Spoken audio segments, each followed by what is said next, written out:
I don't know whose bright idea it was to have Hunter Biden all of a sudden go do podcasts, but he is absolutely breaking the internet, and for all the wrong reasons. He is going off on a deranged tirade and burning down the entire Democratic Party. He talks about the laptop theory. He talks about him using, I can't say it, rhymes with back. If I say the actual name of the substance, they're going to flag this video, but you know what it is. We all know what he did. You all know he's an addicted bleep head, right? I've got a bunch of clips that I have to share with you. You have to see this. And we'll just kind of watch this together and make what you will of it. I don't know. Is he telling the truth? Has he lost his mind? Is he deranged? We'll figure it out. The first clip that I'm going to share with you is probably the most tame and maybe even, dare I say, the most viral worthy. Here he is talking to former DNC chair Jamie Harrison. And he says this is exactly why the Democrats lost the last election to Trump. Check this out. I will tell you why we lost the last election. We lost the last election because we did not remain loyal to the leader of the party. That's my position. We had the advantage of incumbency. We had the advantage of an incredibly successful administration. And the Democratic Party literally melted down. Kind of hard to believe that you've got the head of the DNC chair there just nodding along like, yeah, you're actually making a really, really great point. That's why they lost the election. Not because you let in millions and millions of illegal criminals who have actually caused mortal, injurious harm to American citizens, destroyed our economy. Not because you gave billions and billions of dollars away to foreign entities. Not because you've ruined infrastructure. Not because you've ruined every single vertical and American enterprise with woke DEI policies. None of that stuff. And not because you had the worst VP of all time. No. And not because you're a vegetable. No, it's because we turned our back on your father. That's why they lost. But wait, there's so much more. And I have to give you fair warning because, I've bleeped out. This guy dropped F-bombs like it was going out of style. But I just have to give you fair warning. A lot of this language that Hunter Biden uses, because, he's a lowlife, is really, really explicit and graphic. Again, I blocked out as much as I could. The guy dropped over a dozen F-bombs per clip. But check out this next clip to kind of segue on that first clip about the election. This is what he says about his father and why he performed so badly during the first debate that essentially got him removed and expatriated from the party. Check this out. I know exactly what happened in that debate. He flew around the world, basically, the mileage that he could have flown around the world 3 times. Yeah. He's 81 years old. He's tired as They give him Ambien to be able to sleep. He gets up on the stage, and he looks like he's a deer in the headlights. He flew around the world. He was tired. I'm a little bit confused, Hunter. Isn't that what presidents are supposed to do? Isn't that what our President Trump, you want to talk about somebody who's 80 years old. President Trump is almost 80 years old. The guy literally never sleeps. He has worked tirelessly and ceaselessly, passing groundbreaking legislation, literally having the greatest 6 months out of any president in presidential history. But oh no, Biden was tired. He had to get on an airplane, the most comfortable airplane ever built, where he doesn't have to worry about getting there early, getting his luggage tags, getting to the airport, getting on time, going through TSA. He doesn't have to worry about any of that, but he was tired and he had to take an Ambien. So essentially, call me crazy, but remember the State of the Union where he was totally all hopped up. Is Hunter essentially admitting, confessing that his own staff initiated, I can't really say it without it getting, flagged here, but they're essentially saying that his staff had him, induced with medications and substances that, he told the press, and his press team and PR team said to everybody, the American public, he was never on any of that stuff. Is he essentially admitting that now? I don't know. In this next clip, this interviewer here talks about the influence of Jake Tapper, and he just absolutely loses it. Again, fair warning, graphic language, but he goes off on Tapper, on George Clooney, on the entire Democrat Party. Watch this. This clip is probably the most viral clip out of all the opinions. But him, and everybody around him.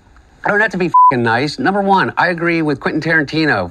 George Clooney is not a actor. He is a like, I don't know what he is. He's a brand. And by the way, and God bless him. You know what? He supposedly treats his friends really well. You know what I mean? Buys them things. And he's got a really great place in Lake Como. And he's great friends with Barack Obama. You, what do you have to do with anything? Why do I have to listen to you? What right do you have to step on a man who's given 52 years of his life to the service of this country and decide that you, George Clooney, are going to take out basically a full-page ad in the New York Times to me and James Carville, who hasn't run a race in 40 years, and David Axelrod, who had one success in his political life, and that was Barack Obama. And that was because of Barack Obama, not because of David Axelrod. And David Plouffe, and all of these guys, and the Pod Save America guys, who were junior speechwriters in, on Barack Obama's Senate staff, who have been dining out on the relationship with him for years, making millions of dollars. The Anita Dunns of the world, who's made $40-50 million off the Democratic Party. They're all going to insert their judgment over a man who has figured out, unlike anybody else, how to get elected to the United States Senate over 7 times, how to pass more legislation than any president in history, how to have a better midterm election than anybody in history, and how to garner more votes than any president that has ever run. And they're going to replace their judgment for his. Not to mention... Who's Jake Tapper's audience? Jake Tapper... My mom or something? I don't know. Well, I don't know. Yeah. For real, though. I don't even think it's your mom anymore. No. By the numbers, what influence does Jake Tapper have over anything? He has the smallest audience on cable news. And beyond that, I think that the book is right now on Amazon that he put out. I mean, his ratings just went to after he put the book out. You know, they did a 2-week infomercial for it. I mean, it was such a money grab, such a disservice to everybody that he serves with. Ouch, ouch, ouch. I mean, this guy is completely unhinged, and he is not holding back at all. I wonder whose idea it was for Hunter Biden to all of a sudden go do podcasts for a former, addict who obviously seems like he's still maybe got a lot of issues with this stuff. I mean, his foul mouth, his foul nature. Like, is anybody being convinced of this stuff? Is this some sort of kind of repair the credibility of the Bidens and the Biden crime syndicate's reputation tour? I don't know what this is. Why would you send this guy out there? Is he speaking for Joe? Is this Dr. Jilski's? Who do you think is kind of behind this? Or is this just kind of the unhinged son doing whatever he wants in a rebellious way? Let me know. I really want to hear from you guys. What do you think is going on here in the comments down below? Now, this next clip I want to share with you right here. This is Biden basically blaming the laptop repair shop owner for not going to bars to ask for his whereabouts. This is really, really a bizarre clip right here that I don't think makes any sense. One, I literally have no memory of ever dropping my laptop off there, okay? This guy swears that I did, okay? Regardless, to your point, okay? This is Wilmington. That laptop repair shop is in Trolley Square. I had family that owned a business that was literally the opposite side of them. There are literally within a stone's throw of where that person is in a very, very small community, at least a dozen people directly related to my family. Every night he used to go to 2 or 3 different bars in which he could have literally turned and talked to anyone and said, do you know how to get in touch with Hunter? You're talking about the laptop repair shop guy. Somehow that doesn't happen. But somehow this guy, who's supposed to be repairing a laptop, he says, decides what he's going to do is he's going to review the material, and what he sees is he thinks is evidence of a crime. McIsaac says he also found documents that show payments made to Hunter Biden from a Ukrainian energy company that have become the center of a political firestorm. More emails from Hunter Biden's laptop keep surfacing. I want to know where Hunter Biden's laptop is. Let's get the truth. What's in this laptop? Now again, the evidence he thinks is of a crime is my drug use. He thinks it's embarrassing. And all of a sudden, who ends up with my laptop? The one person in that moment in time that had more to gain than anyone else. I got the hard drive legally, completely legally. Why are they worried about how I got it? Why don't they just say it's untrue? Rudy Giuliani and his lawyer on behalf of Donald Trump. How is that possible? Does that just happen to happen? You think that somebody that knows you may have been paid off to orchestrate some kind of data? I don't know. And at this point, it's like, who cares? Smear, does he really sound like, especially when he's like, the inflection of his voice, he sounds a lot like Biden when he's lying. Like his voice goes higher. Who has this? Who has this? I mean, come on. It's no joke. It's serious. He sounds just like him. Okay. Wow. I mean, I don't know who this is helping. I don't know how this helps anybody.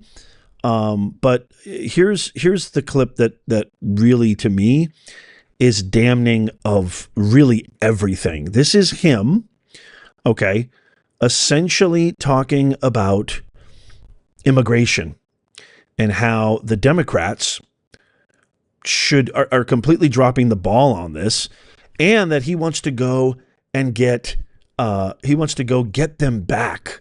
He says if he's ever become president, which God forbid, he wants to go back and get them from Bukele in El Salvador. Watch this. For someone, am I going to be like all these Democrats say, you have to talk about and realize that people are really upset about illegal immigration. You. How do you think your hotel room gets cleaned? How do you think you got food on your table? Who do you think washes your dishes? Who do you think does your garden? Who do you think is here by the sheer just grit and will that they figured out a way to get here because they thought that they could give themselves and their family a better chance? And he's somehow convinced all of us that these people are the criminals? White men in America are 45 more times likely to commit a violent crime than an immigrant. And the media says, well, you got David Axelrod and, Rahm Emanuel. Was so smart, Rahm Emanuel. And so we got to understand that these people are really mad. And we got to appeal to these white voters. Rahm, the only people that appealed to those voters was Joe Biden, 81 years old. And he got 81 million votes. And he did not because he appeased their Trumpian sense, but because he challenged it. And he said, you can be an 81-year-old Catholic from Scranton that doesn't understand it, but still has empathy for transgender people and immigrants. And then nobody said, oh, Joe Biden's going to turn us into a socialist state, no matter how much they said it. But these guys think that we need to run away from all values in order for us to lead. I say, you. How are we getting those people back from El Salvador? Because I'll tell you what, if I became president in 2 years from now, or 4 years from now, or 3 years from now, I would pick up the phone and call the president of El Salvador and say, you either send them back or I'm going to invade. It's a crime what they're doing. He's a dictator thug. Bukele or Trump? Both. Isn't it interesting that the main argument of all of these people, Hunter included, Hunter is just, he's a nobody. He's an absolute piece of garbage that nobody respects, a former addict. Give me a break. But isn't it funny how all these guys, their number one argument against what Trump, against what the Border Patrol, ICE agents, law enforcement, DHS, Secretary Noem, Borders are Tom Homan, what they're doing to save America, save and clean up American streets. LA's never been cleaner. I dare you to go to LA right now. It doesn't even look like the LA that it used to be. The freeways are clear. The streets are cleaner. There's people. It's just less congested. It feels more like LA right now. And it's not because of Newsom and Bass. It's because of Trump. But isn't it funny how their main argument is, who's going to clean your dishes? Who's going to wash your linens? Who's going to pick your fruit? The same exact argument that Democrats made over 150 years ago in 1825. If you free the slaves, who's going to pick your cotton? Who's going to work your plantation? Who's going to pick your, molasses and... Who's going to pick your molasses, your sugarcane? The same exact argument. And who was it that was opposed to the 13th Amendment? Who was it that fought tooth and nail against emancipation, against freeing the slaves? The Democrats. Is anybody really surprised? Is he just the byproduct, the spawn of this absolute parasitic, insidious mentality? God forbid if this guy ever becomes president. I mean, the Biden crime syndicate is still very, very powerful, which is why this is our chance. And I keep saying this is Pam Bondi's last shot. We got to start commencing with the handcuffs. I can't wait to get your thoughts on this. Let me know what you think of this deranged lunatic Hunter. This is absolutely breaking the internet. I can't wait to hear from you. Let me know in the comments down below. Got these videos right here coming up on the screen right here, just in case you missed it. Tap my face right here to subscribe and follow. It's absolutely free. And as always, may God bless you and may God bless the USA. I'll see you soon.